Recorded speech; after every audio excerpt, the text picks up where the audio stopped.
On its steps and to isolate Russia. So some tough talk from the secretary. I want to bring in my guest host for this hour, Roger Altman. He's a former Deputy Treasury Secretary under President Bill Clinton, and he's also the founder and executive chairman of investment bank Evercore Partners. Also with us is Republican Senator Ron Johnson of Wisconsin, who serves on the Senate Budget Committee as well as the Homeland Security and Government Affairs Committee. He joins us as well from Washington. But Roger, let's start with you on this. As we just highlighted, some tough talk coming out from Secretary of State John Kerry. Does he have the firepower to follow through on this? Well, Betty, I think this is going to take a while to play out, but let's put it in perspective. First of all, Putin's move into eastern Ukraine, particularly Crimea, is a move out of weakness, not a move out of strength. Because look back 3 months ago, Russia had reached agreement with the then Ukrainian leadership on a $15 billion rescue package where Ukraine would reverse its previous commitment to the EU, align with Russia, and in effect reconfirm Ukraine's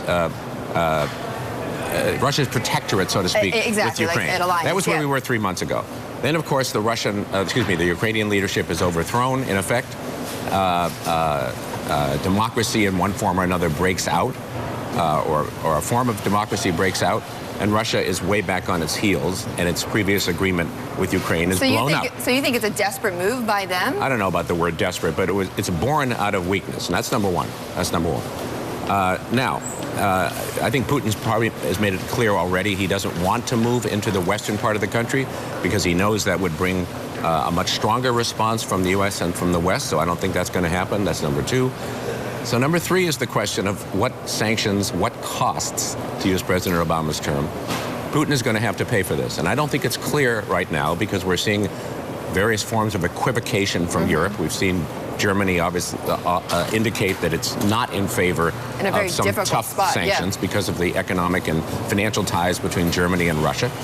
So the question now, which I think will take a while to play out, is what are the costs which Russia will pay? And I don't think it's clear, and I don't think it's clear that they'll be that high. But are we going to see Putin withdraw now from the Crimean region from a military point of view? I think the answer is no. And again, putting this in broad perspective, the Crimea represents the one warm weather naval base, major naval base, that Russia has. And from Russia's point of view, it's a strategic asset of the highest importance. Right. So I don't think Mr. Putin, given the uncertainty of where Ukraine as a whole goes, and does Ukraine align with the West, is going to give that up. And I think that's where it stands at the moment. Let me bring the senator in this. Senator, you were just listening to Roger Altman's analysis. Would you largely agree with it?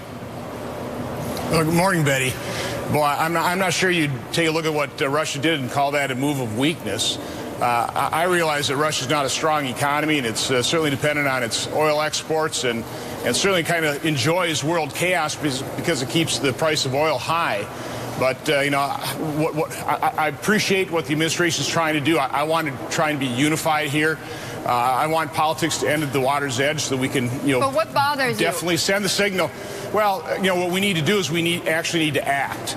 Now, I think we should act in measured fashion. I don't want to escalate. I want to de-escalate. But Vladimir Putin has to pay a price for what he did in Crimea. We've got to take some action. Hopefully we can force him to withdraw from Crimea. We certainly do not want him to advance any further. And, of course, what Russia's been doing is they have been putting pressure on all of those fledgling democracies that, you know, their former client states of the Soviet Union. And they're going to continue to try and put pressure, trying to stabilize those regimes, which is not good for the West. It's not good for economic world order. Roger? Well, first, Putin's move into Crimea, of course, was not a weak move. It was a military move. But the reasons for the move, in my judgment, you say are out of weakness. Were weakness, right? Okay. And I think Senator Johnson and I agree. The question is now, what cost will Russia pay? It isn't clear to me what that will be and whether we can actually impose large costs on Russia. We have the tools if we wanted to use them. After all, we could freeze Russian assets in Western banks or even just American banks and other steps, which would have a very, very punitive effect. But I don't think the United States wants to act alone. Well, let's look at the aid package, though, that the U.S. is helping put together with the Europeans. And, Senator, do you expect the aid package worth up to $15 billion, is that going to clear Congress? And if it does, do there need to be conditions placed on it? Well, this is no time to be penny wise and pound foolish. What the administration has to do is make the case of why it is important that Russia does not continue to proceed and gain greater influence in Ukraine.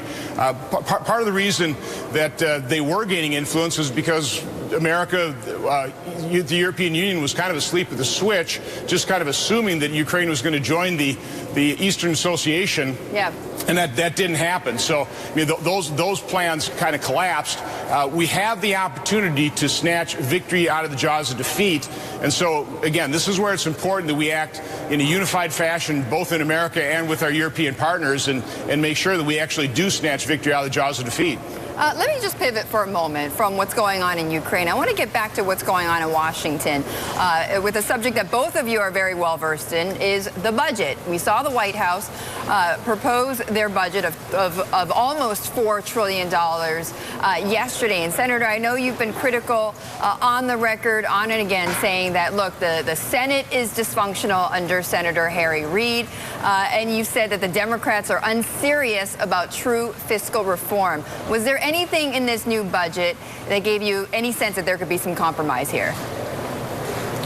I don't see anything. It's $1 trillion more in taxes. It's increasing spending dramatically. It's not adhering to the compromised budget deal that President Obama just signed a couple months ago. And of course, that's been the big problem. Is we do the Budget Control Act, then people try and weasel out of the controls or the limits of that act. They do a budget compromise, and the first piece of legislation that falls on the floor of the Senate violates that. We have to stop it with a budget point of order.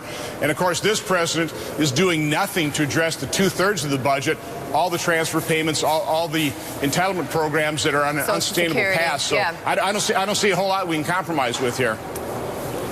Well, I think I happen to like the budget, but I think it's a relatively speaking a non-event because first there was a key agreement struck just 2 months ago between the House, represented by Paul Ryan, the Senate, represented by Patty Murray, in terms of discretionary spending and the key items within the discretionary account. That was just agreed. Yeah. Second of all, this is a congressional election year, obviously. So I don't think this budget, which I happen to like, nevertheless, what do you like about I don't think it's going anywhere. Well, first of all, the deficit is coming down considerably. And let's not lose sight of that. The deficit, I believe, But is is projected. that from fiscal reform, Roger, or is that really just from the economy growing, though? Well, I think it's both. I mean, the sequester, I don't happen to think that's a very intelligent approach to spending control, but the sequester, and just from a sheer deficit point of view, has been effective. Yes, has been effective. Second of all, we've had, obviously, increasing revenues because of the economic recovery and the composition of the recovery. So those two things and some other things have resulted in the deficit coming down pretty considerably. Next year, I believe it's projected at 3.1% of GDP. That's way down. It was over 9%. Yeah. And I think we should step back and recognize that that's good progress. You can debate forever who's responsible for it, but it's good progress. Second of all, I think that some of the initiatives the president is talking about, let's just take infrastructure, are so vitally needed. And actually, both sides agree that we need infrastructure. It's just a question of how do we pay for it. But the budget isn't going anywhere. Senator Johnson is right. This is an election year. We just had this key agreement 2 months ago. Right. This budget is just going to sit there. It's not going to be acted on. Yeah, and to the senator's point, Senator, you were saying that it doesn't address some of the big issues, which, as you had mentioned, entitlement spending. There were no big, no big numbers around cutting, cutting Social Security or any of those benefits. But as I go back to that same question, though, was there any area, though, that you felt there could be some agreement on? Well, first of all, nobody's ever proposing cutting anything. We're just trying to limit the rate of growth so we don't expand our debt to the point we hit a debt crisis. And, Mr. Altman's correct.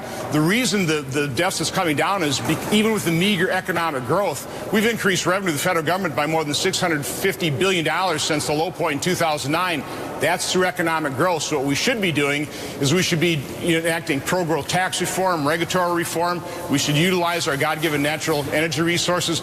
Those are the things we can do to actually increase revenue to the federal government. But what Congress should do right now is take that budget agreement. We should go through a very thoughtful process of appropriations where we start prioritizing the spending. That's what hasn't happened. We haven't passed an appropriation bill in the Senate in 2 years, which just highlights the dysfunction of Senator Harry Reid's Senate. So we should really get down to work. We could actually do that between now and the election. That'd be a good thing for the American people. All right, Senator, hang on, because I want to come back with you to talk more about the economy and about the jobs market. We're going to be getting the ADP private employment report in just a few moments. Senator Ron Johnson, Roger Altman staying with me as well.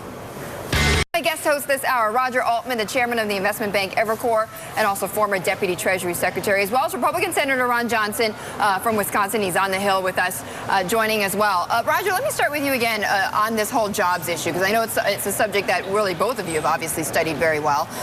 But, you know, Mort Zuckerman, I believe you read his op-ed earlier this week in the Journal. This is what he writes about why he thinks jobs are not, the jobs recovery is not enough. He says, quote, government is perpetually establishing economic policies and rules that business perceives as over-regulation, dampening the willingness to invest. Do you agree with that statement? Not particularly. I don't think that excessive regulation is one of the 2 or 3 biggest problems facing the U.S. economy now. I mean, at the margin, you can debate any particular regulation and so forth. It's been a huge increase, obviously, in regulation in the healthcare sector and in the banking sector in the last few years. But fundamentally, he was right on the central point he made in the piece, which was the key to restoring good quality middle-class jobs. And in particular, I would add, the only way we're going to turn around the declining living standards, which Americans today are experiencing, with median household income 7% below the pre-crisis peak and back to the level of the 1980s, the only way we're going to do that is improved education outcomes, higher high school graduation rates and quality high school and higher college graduation rates. Remarkably, since about 2004, graduation rates at both the high school level and the college level have increased meaningfully in this country. Yeah. And it's something that it's so crucial for us to keep going. And it's the cumulative effect of 15 or 20 years of public school reform and other reforms which are producing this good impact. And it's so important that we keep that going. And it's interesting, and I'd love to talk more about education, because I think both sides would agree that we need to invest in education. Let's remember, the federal role in education is minor. Right. Most education occurs and is paid for at the state and local level. Absolutely. But Senator, there's one answer that Democrats have, though, an immediate answer they have to help raise the living standards of Americans. They say raise the minimum wage to $10.10, and you say no. Well, it would reduce the number of jobs available to those people on the bottom of the economic ladder, and we would deprive them of that bottom rung.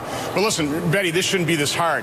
I think the writer is absolutely right. It's hard to overstate the harm the federal government's policies, regulations, tax rates does on people making capital investment decisions. I did it for 31 years. I talked to business owners that started a business 30 years ago that tell me, Ron, there's no way I could start my business and grow it the way I did if I had to do it today. So the cumulative harm of decades of layer upon layer upon layer of government regulation, of uncompetitive tax rates, you have to make America an attractive place for capital investment, business expansion, job creation, and we're not doing that, and we're certainly not doing it by demonizing businesses and demagoguing against success. We should celebrate success and incentivize it.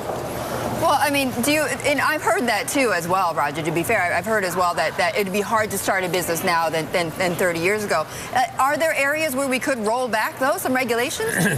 Well, first of all, the business formation rate in lots of big sectors of the United States is very high. If you go to Texas, for example, the business formation rate is remarkable because of the energy revolution. Well, I was going to say the tax rate, though, is low. That's not the biggest reason that business formation in Texas and throughout much of the South and Southeast and Southwest is so high. That's one factor, perhaps, but it's not the main factor. So, first of all, I don't agree that business formation is weak and poor in the United States, number one. Number two, maybe some people are demonizing success and demonizing business, but that's not the way the American people feel about it, and that's not the way most people feel about it. This country historically has celebrated entrepreneurship and innovation and success. You don't think there's class warfare going on? You don't think the 99% and the 1% and everybody, you've seen now some of these billionaires, including Mort Zuckerman, come out and try to defend themselves and say that they feel demonized. I don't like that debate much, but there's nothing new about that debate in American history. If you study, for example, the history of populism in America, we've had moments of much greater populism, much greater anti-wealth, anti-success. If you think back For example, some of the comments that Theodore Roosevelt made, some of the comments that Franklin Roosevelt made, they make today's debate look small. So I don't happen to like the debate, but it's not a new debate, and it's not the worst time we've ever had on this issue in the United States, and far from it. This is rather the American way. Periodically we have this discussion. I don't think most people, in my view, don't mind that there's great success and a lot of wealth being created. What they're focused on, as I mentioned earlier, is getting the incomes, the fall in incomes reversed, and beginning to recreate again, or create again, good quality middle-class jobs. And if the 1% happen to be doing very well, that's fine. All right, Roger, we're going to have to leave it there. Betty, but go ahead. Betty, take a look at Occupy Wall Street and who basically supported that movement, at least rhetorically, and that was the president, that was the Democrats. I mean, we have been demonizing success, and it hasn't been helpful. We have been, over the decades, increasing the layers of regulation, uncompetitive tax rates. It's incredibly harmful. The way you have a strong middle class is you have a robust economy, and our weak, tepid growth over the last 4.5 years during this recovery, the opportunity cost of that, the lack of economic activity that we've realized because of that is hard to make up. And the sooner we start incentivizing and celebrating success and actually make America an attractive place for business investment and expansion, the better. I don't think even the Lone Ranger has spotted Occupy Wall Street in the last 2 or 3 years. But I'll leave that there. All right, Roger. Just stay with me. You're with me throughout the hour. Senator, thank you so much. You got the last word. Senator Ron Johnson. Have a great day. From Wisconsin. Thank you so much. Great to see you again, as always.